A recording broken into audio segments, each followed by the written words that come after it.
ये ऑटो उम्बिया है, एक अमेरिकी कॉलेज छात्र जो उत्तर कोरिया की यात्रा करने का सपना देखता था, लेकिन उसने कभी नहीं सोचा था कि उत्तर कोरिया की उसकी यात्रा एक भयानक दुःस्वप्न में बदल जाएगी। 2016 में उन्हें उत्तर कोरिया के एक कठोर श्रम शिविर में 15 साल की सजा सुनाई गई थी। उसका एकमात्र अपराध यह है कि उसने उत्तर कोरिया में न्यूनतम कानून तोड़ा था। कई लोग सोचते हैं कि उसने यह अपराध नहीं किया। सजा मिलने के बाद ऑटो का बाहरी दुनिया से रिश्ता पूरी तरह टूट गया।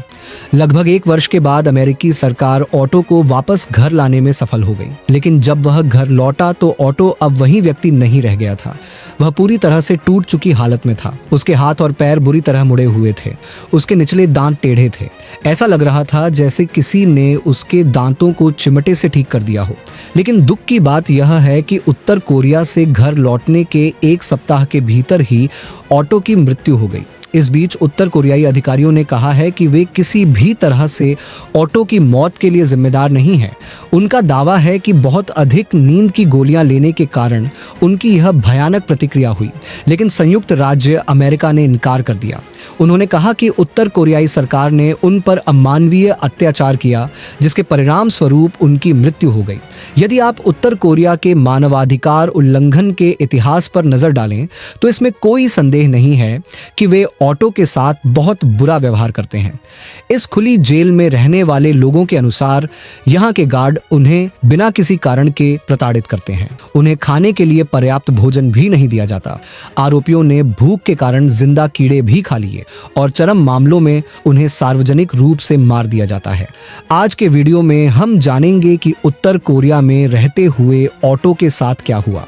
ऑटो एम्बियर का जन्म 12 दिसंबर 1994 को सिंसिनेटी, ओहियो में हुआ था। 2013 में व्योमिंग हाई स्कूल से स्नातक होने के बाद ऑटो ने वर्जीनिया विश्वविद्यालय में दाखिला लिया और उन्होंने वाणिज्य और अर्थशास्त्र का अध्ययन शुरू किया। उनका सपना भविष्य में बैंकर बनने का था। 2016 में वह अपना अंतिम सेमेस्टर पूरा करने के लिए हांगकांग गई और यहाँ पहुँचने के बाद उन्होंने फैसला किया कि काम की भाग दौड़ में फंसने से पहले उन्हें एक बार विदेश यात्रा कर लेनी चाहिए। हालांकि इससे पहले वह इजराइल, क्यूबा, इक्वाडोर और कई यूरोपीय देशों का दौरा कर चुके थे। इस बार उन्होंने उत्तर कोरिया की यात्रा करने का निर्णय लिया। उन्होंने उत्तर कोरिया की यात्रा के लिए यंग पेन टूर नामक एक समूह से संपर्क किया। यह कंपनी बहुत बजट अनुकूल थी। इसे बहुत कम लागत पर विदेश ले जाया जा सकता है और इस कंपनी का नारा था, ऐसे गंतव्य जहां से आपको दूर रहना चाहिए। इसका मतलब है एक ऐसा गंतव्य जहां आपकी मां आपको कभी जाने नहीं देगी।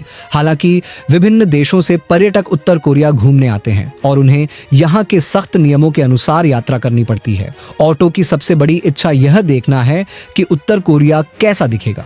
वह वहां लोगों से मिलेंगे, क्योंकि उत्तर कोरिया के साथ अमेरिका के रिश्ते बहुत खराब हैं। उस समय अमेरिकी यात्रा परामर्श ने प्रभावी रूप से अमेरिकी नागरिकों के उत्तर कोरिया की यात्रा पर प्रतिबंध लगा दिया था, लेकिन पर्यटक समूह का दावा है कि उनकी यात्राएं बहुत सुरक्षित हैं, यहां तक कि अमेरिकी नागरिकों के लिए भी।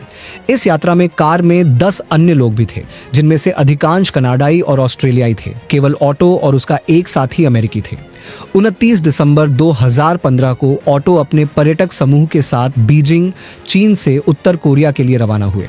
उत्तर कोरिया में यह दौरा कार्यक्रम 5 दिनों का था। वे 29 दिसंबर को उत्तर कोरिया के प्योंगयांग पहुंचे और यहाँ उत्तर कोरियाई सुरक्षा गार्ड उनकी सावधानी पूर्वक जांच करते हैं।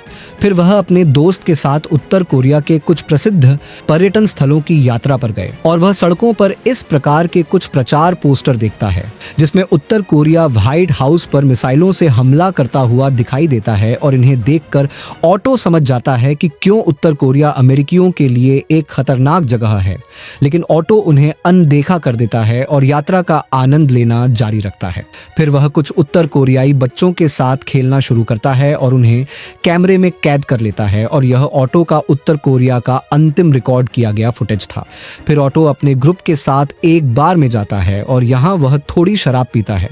फिर 1 बजे वे अपने होटल लौट आए और यह होटल बहुत बड़ा था, जिसमें अंदर 5 रेस्तरां और एक बार था। ऑटो के कुछ दोस्त होटल के रेस्तरां में गए और उसका room partner Grattan bowling elite में चला गया और इसी क्षण कार सबकी नजरों से ओझल हो गई। किसी को पता ही नहीं चला कि कार कहां गई। जब उसका रूममेट ग्रेटन 1 बजे बिस्तर पर जाने के लिए कमरे में लौटा, उसने ऑटो को अपने कमरे में सोते हुए देखा, लेकिन अचानक वह 2 घंटे के लिए कहां चला गया ये कोई नहीं जानता। वे अगली सुबह उत्तर कोरिया से स्वदेश लौट आएंगे, इस कारण वे सभी हवाई अड्डे के लिए रवाना हो गए। ऑटो और उसकी रूममेट ग्राटाना यहां मौजूद थे, लेकिन अचानक 2 कोरियाई पुलिस अधिकारी कार के पास आए और उसे हवाई अड्डे से दूर ले गए। पर्यटक समूह ने सोचा कि वे व्यक्तिगत रूप से ऑटो का हालचाल पूछेंगे, क्योंकि वह अमेरिकी था। जब ऑटो को ले जाया जा रहा था तो उसके रूममेट ग्रेटन ने मजाक उड़ाते हुए कहा, ये आखिरी बार है जब हम एक दूसरे को देखेंगे मेरे दोस्त। लेकिन उसे नहीं पता था कि उसकी कुछ बातें सच होने वाली थीं। जब विमान प्योंगयांग से उड़ान भरने वाला था, उसी समय एक अधिकारी ने घोषणा की कि ऑटो बीमार पड़ गया है और अब अस्पताल में है, इसलिए विमान ऑटो के बिना ही उड़ान भर गया। कुछ समय बाद कुछ दिन बीत गए और अचानक एक दिन उत्तर कोरियाई समाचार एजेंसियों ने खबर दी कि ऑटो को हिरासत में लिया गया है और उसने उत्तर कोरियाई कानून का उल्लंघन किया है। 6 महीने बाद कोरियाई समाचार एजेंसियों ने खबर दी कि उसने उत्तर कोरिया के सर्वोच्च नेता का नारा लिखा एक पोस्टर चुरा लिया है। जिस होटल में ऑटो ठहरा था उसकी दूसरी मंजिल पर एक पोस्टर लगा हुआ था। उत्तर कोरिया में सख्त कानून है, यदि उत्तर कोरिया में किसी दीवार पर किम या उनके पूर्वजों की तस्वीर या उनका कोई नारा लिखा पोस्टर लगा होगा तो उसे कोई छू नहीं सकेगा। यदि कोई इसे नष्ट करने का प्रयास करेगा तो उसे गंभीर अपराधी माना जाएगा। और ऐसा ही एक पोस्टर कार पर लगाया गया जिसमें कार पर चोरी का आरोप लगाया गया। उत्तर कोरिया की समाचार एजेंसी ने 29 फरवरी 2016 को एक कॉन्फ्रेंस कॉल जारी की जिसमें ऑटो को स्वयं अपना अपराध स्वीकार करते हुए तथा उत्तर कोरियाई सरकार से क्षमा की गुहार लगाते हुए देखा गया। यद्यपि क्षमा की गुहार के बावजूद उसे माफ नहीं किया गया, लेकिन उत्तर कोरियाई सुप्रीम कोर्ट ने पोस्टर चुराने के लिए ऑटो को 15 वर्ष की जेल और कठोर श्रम की सजा सुनाई तथा उत्तर कोरियाई सरकार ने सीसीटीवी फुटेज जारी की जिसमें एक व्यक्ति होटल से पोस्टर चुराता हुआ दिखाई दे रहा था। उत्तर कोरियाई सुप्रीम कोर्ट के अंतिम फैसले के बाद किसी को नहीं पता कि उन्होंने ऑटो को कहां छुपाया है। इस बीच अमेरिका में ऑटो के माता पिता ने अपने बेटे को उत्तर कोरिया से वापस लाने के लिए कई प्रयास किए, लेकिन वे किसी भी तरह से ऑटो से संवाद नहीं कर सके। उसी वर्ष नवंबर 2016 में अमेरिका में राष्ट्रपति चुनाव हुए और इस चुनाव में डोनाल्ड ट्रंप नए राष्ट्रपति बने और फिर ऑटो का मामला उत्तर कोरिया नीति के विशेष प्रतिनिधि जोसेफ येओन के पास गया। काफी प्रयास के बाद जोसेफ यान अप्रैल 2017 में उत्तर कोरियाई अधिकारियों से बात करने में सफल रहे, लेकिन तब उन्हें बताया गया कि ऑटो अब कोमा में है। जब राष्ट्रपति डोनाल्ड ट्रंप को ऑटो की स्थिति के बारे में पता चला तो उन्होंने जोसेफ को आदेश दिया कि वह किसी भी तरह से ऑटो को उत्तर कोरिया से वापस लाने की व्यवस्था करे। अमेरिकी डॉक्टरों की एक टीम को विमान से उत्तर कोरिया भेजा गया। जब जोसेफ यान डॉक्टरों के साथ ऑटो को देखने गए तो ऑटो उत्तर कोरिया के एक अस्पताल के आईसीयू कक्ष में थे। कार यहाँ मृत व्यक्ति की तरह पड़ी है, उसके शरीर में कोई प्रतिक्रिया नहीं है। उसकी नाक में एक नली डाली गई थी जिसके माध्यम से उसे भोजन दिया जाता था। उसका शरीर पूरी तरह से निश्चल था। उत्तर कोरियाई डॉक्टरों का कहना है कि ऑटो 1 साल से इस अस्पताल में भर्ती है। उन्होंने अनेक मस्तिष्क स्कैन चार्ट दिखाए जिनसे ऐसा प्रतीत हुआ कि ऑटो के मस्तिष्क को गहरी क्षति पहुंची थी, जिसके कारण वह स्थायी रूप से पतन की ओर चला जाता है। अब केवल उसकी सांसें चल रही हैं। इसके बाद जोसेफ ने उत्तर कोरियाई सरकार के साथ कई वार्ताएं की और अंततः कार को अमेरिका वापस लाने में कामयाब रहे। 13 जून 2017 को ऑटो को उत्तर कोरिया से वापस अमेरिका लाया गया। पहले तो ऑटो को घर आते देख उसके माता पिता बहुत खुश हुए, लेकिन जब उन्होंने देखा कि कार में कोई आवाज नहीं आ रही है, वे काफी आश्चर्यचकित हुए।